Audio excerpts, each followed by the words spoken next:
Hey everybody, it's Jody here. I'm the Business Development Manager with Avon Canada. And what I wanted to do was I wanted to get this out to you leaders today because we've been having a lot of leads coming in, which has been fantastic, which is great. In the reports though, we're not quite seeing those results yet. So I thought, you know what, let's talk about leads for a second, how to book them, where the skill goes from there.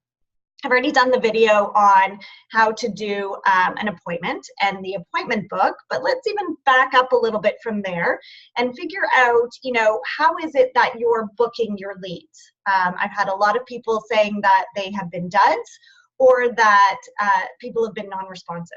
So I want to talk about this for a little bit because I want you to be in the right mindset for this.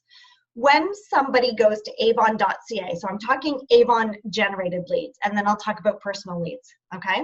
But the Avon generated leads, this is somebody who has gone to avon.ca, taken the time, and actually typed in and raised their hand saying, I would like to become a part of Avon. Then the lead comes to you. Number of reasons why things happen after this. So number one, what tends to happen is as a leader, we then communicate with them, you know, all the great things about the company and all the great things that you're doing. But what we need to do is really make it about them, okay? And they need to see the value. They've come to you and said, I want to join Avon, and for whatever reason, they didn't take the bait or they didn't take it to the next level, okay? And we need to figure out why that is. So what I would encourage you guys to do is when you do get an Avon generated lead and you give her a call, you want to go into the conversation because with ownership of her and with the, you know, recognizing that she went to avon.ca and raised her hand. So I would start the conversation with, hey, it's Jody from Avon. I'm responding to your request to becoming an Avon representative. Okay, so then you're putting it back on her. She can't say, why are you calling me? You know, because you've already said, I'm responding to you requesting to be an Avon rep. Okay, so that's the number one thing. You always want to go into that conversation with the intent that she wants to become a representative. She's made that first step. From there, it's your business. So she needs to fit into your schedule and what's good for you.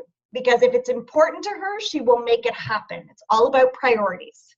So when you call her and if you say, hey, are you available or when are you available?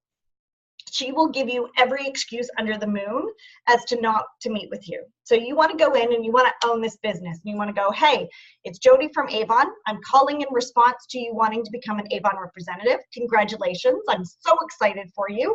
Are you available Thursday at 2 o'clock? Okay, so when you go in with when are you able to meet with her? And if she says, I'm sorry, you know, I work during the day, Thursday at 2 o'clock doesn't work, you don't stop from there and you go, awesome, no problem. How about Thursday at 7? How about Monday at 7? And you keep going with what fits in your schedule until she commits to it. Okay, so let's go through that play with those words again. Hey, it's Jody from Avon. I'm responding to your request to become an Avon representative. That's amazing. I'm super excited for you.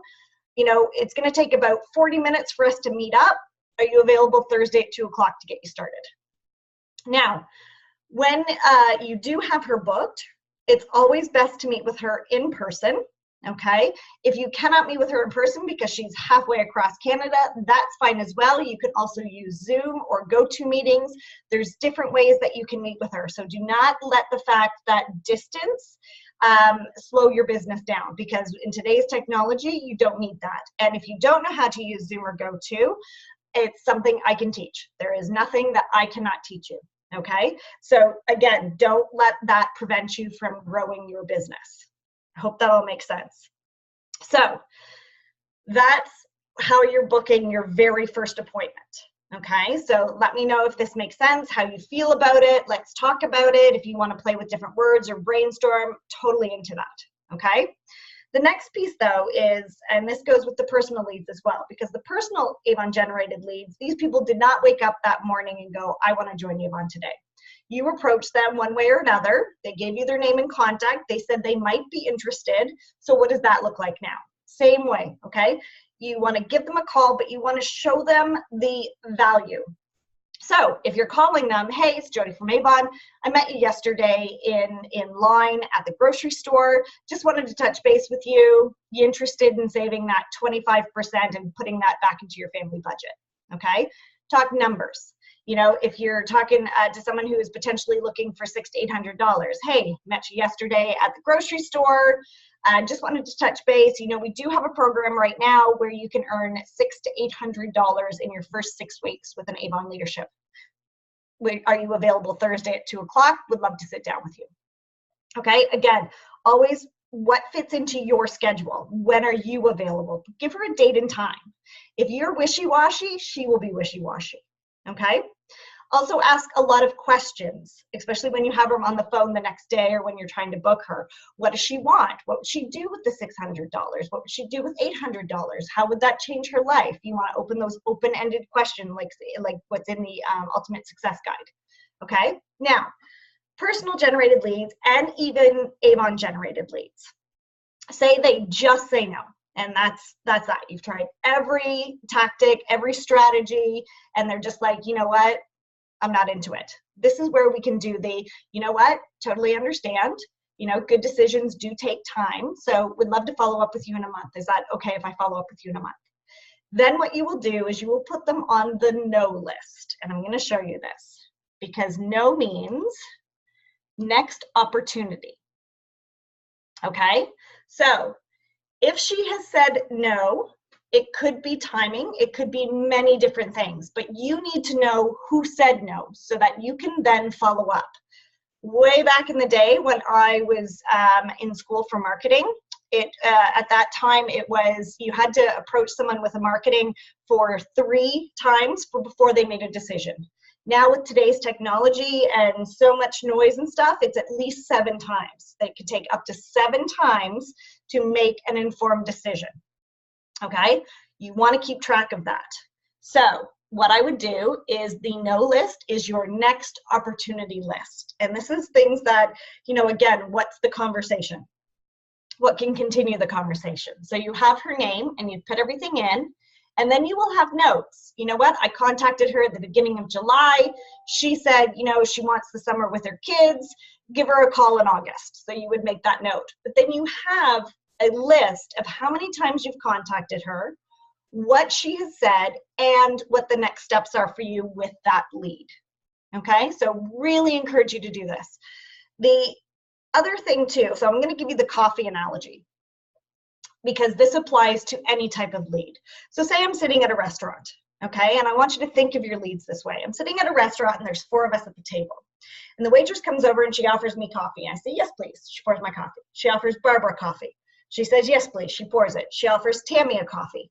Tammy says, no, thank you. Okay. So then she goes to, I need another name, Heather. Then she goes to Heather. And Heather says, yes, please. Okay. She pours Heather a coffee. Now, here's the thing. Just because Tammy said no to the coffee is not going to stop the waitress from offering Heather the coffee. It's also not going to stop the waitress from when she comes back and she refills my coffee and Barbara and Heather's coffee, she's going to ask Tammy again if she is ready for coffee. Okay? So think of that analogy. It's just like pouring coffee. You can also do the same analogy with gum. When someone takes out gum from their purse, what do? They don't just pop the gum and eat it. They offer it to the people beside them. It's a natural habit. If you offer it to this person and she says no, it's not going to stop you from offering it to this person. And she may say no, but that's okay because your role is to just offer the gum, okay? And just ask if she wants coffee. And that's it. So I'm going to come back here. I'm going to stop sharing my screen eventually. Oh, here it is. Okay, so here I am. So I just wanted to get this out there because, again, a lot of leads are being generated, especially when the bronze and the silver are going to start to be coming in. We want to make sure that we're doing it powerfully and we're doing it strong and we're owning our business, okay? So let me know what you guys think of this. I hope that it's helpful. Otherwise, I will talk to you all soon. Bye for now.